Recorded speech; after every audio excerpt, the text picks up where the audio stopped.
Yo guys, welcome back to the channel.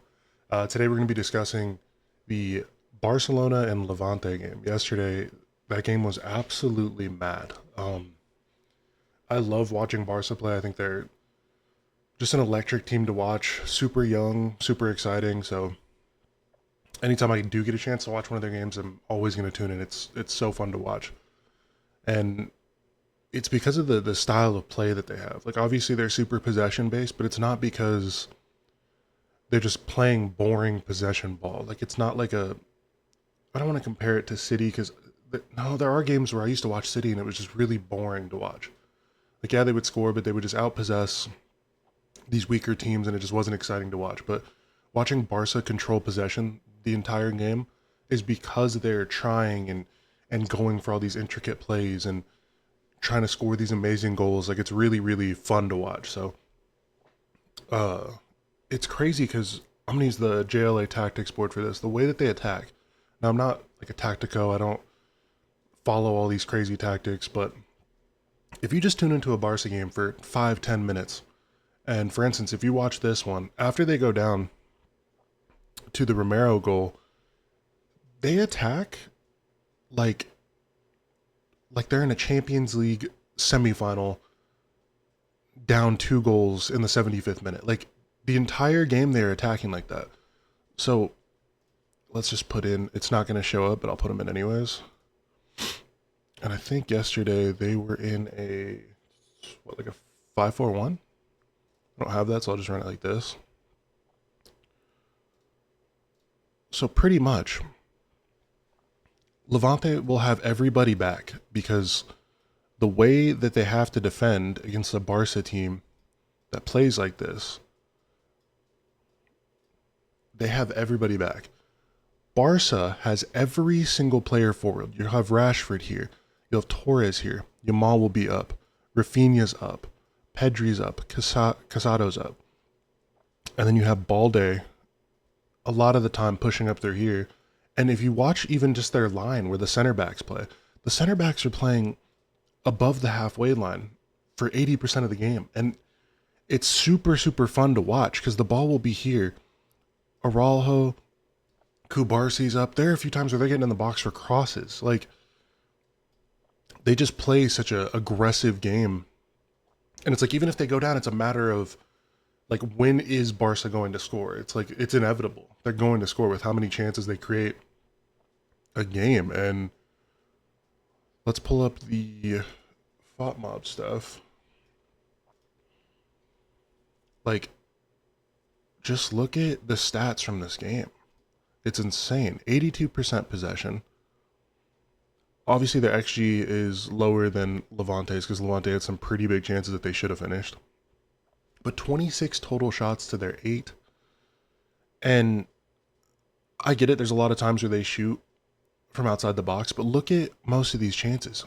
They're inside the box. It's just, it's crazy. Accurate passes, 699. They had 700 passes compared to 93 from Levante. And I was watching this game while working, so I couldn't fully watch and like get to enjoy the whole entire game, but I had the game on in the background while I was working. And man, just watching Barcelona after the second half when they came back, the goal that Pedri scores, classic Pedri goal. He loves scoring from outside the box. It was a beautiful goal. And then the commentators on Ferran Torres' goal were kind of disrespecting Ferran Torres, saying that he shinned it and it was kind of like a lucky hit. If you watch the replay back, which they did later in the game, and correct themselves, he strikes it with the inside of his boot, and it was a beautiful volley off of a Rafinha corner. And Rafinha's corners, man, they are deadly corners. So obviously they score 7 minutes after the second half. They score the equalizer. They score 2 goals in 7 minutes, and they're just pressure nonstop. It's literally like watching a basketball game, watching Barca play, because their line is so high. And like I showed you guys before, they have this line that's so high where they're almost at the halfway line, sometimes pushing even further up. And if they lose the ball, which they do a lot of the time because they're trying so many different passes and so many different plays, you'll see that they get counterattacked a lot. And a lot of these players in La Liga are super, super quick. A lot of young wingers. And what's funny is one of the best players on the pitch for Levante is a 38-year-old Morales, somebody I used to use in FIFA at the start of the game.